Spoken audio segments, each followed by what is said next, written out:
ரீசெண்டா ஒரு வீடியோவை பார்த்தேன். அந்த வீடியோல லூலு ஹைப்பர் மார்ட்டோட எம்டி மிஸ்டர் யூசப் அலி ஒரு சில நபர்களோடு பேசிக்கிட்டு இருப்பாரு. அப்போ ஒரு விஷயம் சொல்லுவாரு, நான் நார்மலான ஒரு வாட்ச் கட்டியிருக்கேன், ஆனா இங்க வேலை செய்யற ஒரு எம்ப்ளாயி டைமண்ட் வாட்ச் கட்டியிருக்காரு அப்படின்னு சொல்லுவாரு. அந்த எம்ப்ளாயி பக்கத்துல நின்று இருப்பாரு. அவரை கூப்பிட்டு எங்க இவன் கையை காட்டு அப்படின்னு சொல்லி அவர் கட்டியிருந்த அந்த டைமண்ட் வாட்சை எல்லாத்துக்கும் காட்டுவாரு. அவர்னால அதை விட விலை உயர்ந்த ஒரு வாட்ச் கூட வாங்கி கட்டியிருக்க முடியும். ஆனா ஏன் நார்மலான ஒரு வாட்சை கட்டியிருக்காரு? இந்த மாதிரி நிறைய பணக்காரர்கள் ஒரு லக்ஸுரியான லைஃப் ஸ்டைல அவங்களால வாழ முடியும் அப்படிங்கிற நிலை இருந்தும் கூட ஏன் தங்களை சாதாரணமா காமிச்சுக்கிறாங்க? இதுவே இன்னொரு பக்கம் சாதாரண மிடில் கிளாஸ் அப்படிங்கிற நிலையில வாழ்ந்துகிட்டு இருக்கிற மக்கள் தங்களுடைய ஸ்டேட்டஸ் அதிகரிக்கும் அப்படின்னு சொல்லிட்டு நிறைய விலை உயர்ந்த பொருட்களை வாங்குறத நம்ம பார்த்திருப்போம். 2011 சைனாவை சேர்ந்த 17 வயசு பையன் தன்னுடைய கிட்னியை வித்து ஐபேடையும் ஐபோனையும் வாங்கியிருக்கான். பல பேர் கிரெடிட் கார்டு, இஎம்ஐ அப்படிங்கிற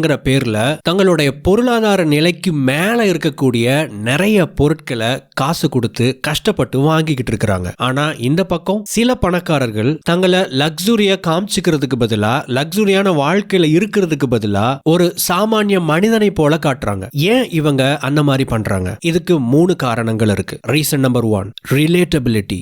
இந்த ரிலேட்டபிலிட்டி எந்த அளவுக்கு முக்கியம் அப்படிங்கறத புரிஞ்சுக்கிறதுக்காக ஒரு சின்ன உதாரணம் பார்க்கலாம். ஷில்பா ஷெட்டி இவங்க யாரு அப்படின்னு எல்லாருக்குமே தெரியும். இவங்க ஒரு ஹிந்தி நடிகை. இவங்க ஒரு யூடியூப் சேனல் வச்சிருக்காங்க. அந்த யூடியூப் சேனல்ல யோகா ரிலேட்டடான வீடியோஸை நிறைய இவங்க அப்லோட் பண்ணுவாங்க. இவங்க ஒரு பொண்ணு, பார்க்கிறதுக்கு அட்ராக்டிவா இருக்காங்க. இவங்க ஒரு நடிகை, இவங்க பாப்புலரான ஒரு பர்சன். பட் ஸ்டில் இவங்களுடைய வீடியோஸ்க்கு வியூஸ் ரொம்ப கம்மியா தான் வரும். ஃபிட்யூபர் அப்படின்னு ஒரு யூடியூப் சேனல் இருக்கு. அதுல போடக்கூடிய வீடியோஸ்க்கு நிறைய வியூஸ் வரும். இது ஏன் அப்படின்னு கேட்டீங்கன்னா, இந்த சேனல்ல போடக்கூடிய வீடியோஸ் மக்களுக்கு ரிலேட்டபிளா இருக்கு. இதுல சொல்லக்கூடிய ஒரு விஷயம் சாமானிய மனிதர்களுக்கு கூட பொருந்துற மாதிரி, புரிஞ்சுக்கிற மாதிரி இருக்கு. இன்னும் சிம்பிளா சொல்ல போனா, இவரும் நம்மள மாதிரி சாதாரண ஒரு மனிதன் தான், ஒரு நார்மல் பர்சன் தான் அப்படிங்கறத மக்கள் பாக்குறாங்க. அவருடைய கண்டென்ட்டை ஈஸியா பார்க்கிற மக்களுடைய வாழ்க்கையோடு பொருத்தி பார்க்க முடியுது, ரிலேட் பண்ண முடியுது. நிறைய பிசினஸ் B2C அப்படிங்கிற கேட்டகரியில இருக்கும். அதாவது டைரக்டா கஸ்டமர்ஸுக்கு, பொதுமக்களுக்கு அவங்க ப்ராடக்டையோ அல்லது சர்வீஸையோ கொடுக்கிற மாதிரியான மாடல்ல இருக்கும். அதனால அந்த பிசினஸ் ஓனர்ஸ் தங்களை எளிமையா காமிச்சுக்கும் போது இதை பார்க்கிற சாதாரண மக்கள் ஈஸியா அவங்கள தன்னோட ரிலேட் பண்ணிக்க முடியுது. இதே விஷயத்துக்காக தான் மிகப்பெரிய பணக்காரர்கள் கூட தன்னை எளிமையா காமிச்சுக்கிறாங்க. அப்போ இவங்க மக்களை நம்ப வச்சு ஏமாத்த பாக்குறாங்களா அப்படின்னு கேட்டீங்கன்னா, தன்னுடைய தொழில் சக்சஸ்ஃபுல்லா ரன் ஆகிறதுக்கு என்னென்ன அட்வான்டேஜஸ் எல்லாம் பயன்படுத்திக்கணுமோ அதையெல்லாம் இவங்க பயன்படுத்திக்கிறாங்க. இதை ஏமாத்துறதுக்காக இவங்க பண்றாங்க அப்படின்னு நான் சொல்ல மாட்டேன். மக்களோட உளவியலை புரிஞ்சுக்கிட்டு அவங்க அதுக்கு தகுந்த மாதிரி நடந்துக்கிறாங்க அப்படின்னு நான் சொல்லுவேன். Reason number 2, normal life style and being part of a tribe. பணத்தால உயர்ந்த ஒரு நிலையை அடைஞ்சதுக்கு அப்புறம் மற்ற மனிதர்களோடு நம்ம பழகும் போது அந்த இடத்துல ஒரு டிஸ்டன்ஸ் கிரியேட் ஆகிறத பெரும்பாலும் நம்ம கவனிச்சிருப்போம். இது தவிர்க்கிறது கொஞ்சம் கடினமானது. என்னதான் அவங்க பெரிய பணக்காரங்க ஆயிட்டாங்க அப்படின்னாலும் பணக்காரங்களா இல்லாத நிறைய பேரோடு அவங்க பழக வேண்டியது அவசியமா இருக்கு. இது அவங்களோட சோஷியல் லைஃபுக்கு ரொம்ப ரொம்ப இம்பார்ட்டன்ட். இவங்க வித்தியாசமா இருக்காங்க, இவங்க உயர்ந்தவங்களா இருக்காங்க, இவங்களுக்கும் நமக்கு ஒரு பெரிய கேப் இருக்கு அப்படிங்கிற விஷயத்த மத்தவங்க ஃபீல் பண்ணக்கூடாது அப்படிங்கறத தவிர்க்கணும் அப்படிங்கிறதுக்காகவும் நிறைய பேர் தங்களை எளிமையா காமிச்சுக்கிறாங்க. Reason number 3, self actualization. Warren பஃபெட்டோட நெட்வொர்த் 12,000 கோடி US.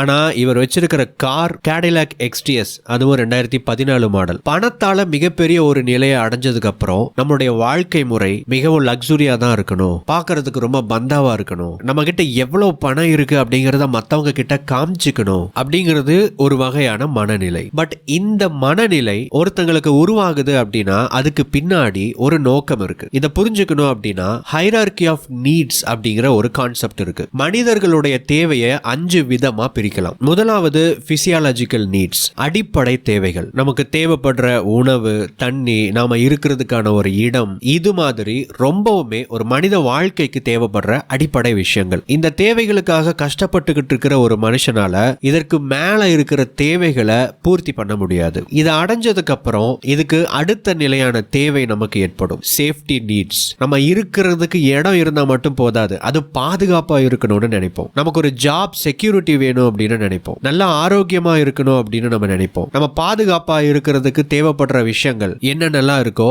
அதையெல்லாம் அடையணும் அப்படின்னு நினைப்போம். இதுக்கு அடுத்தபடியா love and belonging, friendship, family, மற்ற மனிதர்களோடு கனெக்ட் ஆகிறது, இது மாதிரியான விஷயங்கள். இதுக்கு அடுத்தது எஸ்டீம், சுயமரியாதை, ஸ்டேட்டஸ், மத்தவங்க என்ன ரெகக்னைஸ் பண்ணணும் அப்படின்னு நினைக்கிறது, சுதந்திரமா இருக்கணும்னு நினைக்கிறது, பலம் உள்ளவங்களா இருக்கணும் அப்படின்னு நினைக்கிறது. இதுக்கு அடுத்தது டாப்ல இருக்கிறது செல்ஃப் ஆக்சுவலைசேஷன். நான் என்னவா ஆகணும்னு நினைக்கிறேனோ இதுதான் உயர்ந்த ஒரு நிலை அப்படின்னு நான் நினைக்கிறேன். அந்த நிலையை அடையறதுக்கான செயல்பாடுகள்ல போக்கஸ் பண்றது. இந்த ஸ்டேட்ல நீங்க இருக்கும்போது மற்ற விஷயங்களை எல்லாம் நீங்க நிரூபிக்கணும் அப்படின்னோ அல்லது மத்தவங்க எனக்கு அங்கீகாரம் கொடுக்கணும் அப்படின்னோ நீங்க நினைக்க மாட்டீங்க. ஏன்னா உங்களுக்கான அங்கீகாரமோ உங்களுக்கான புகழோ மற்ற எல்லா விஷயங்களும் ஏற்கனவே உங்களுக்கு கிடைச்சிருச்சு, அல்லது அது எல்லாமே ஈஸியா உங்களுக்கு கிடைச்சிடும் அப்படிங்கிற ஒரு நிலையை நீங்க அடைஞ்சிடுவீங்க. இது எப்போனா முதல் 4 தேவைகளை கம்ப்ளீட்டா நீங்க பூர்த்தி பண்ணனதுக்கு அப்புறம். இதுக்கப்புறம் நீங்க இதை பத்தி எல்லாம் கவலைப்பட மாட்டீங்க.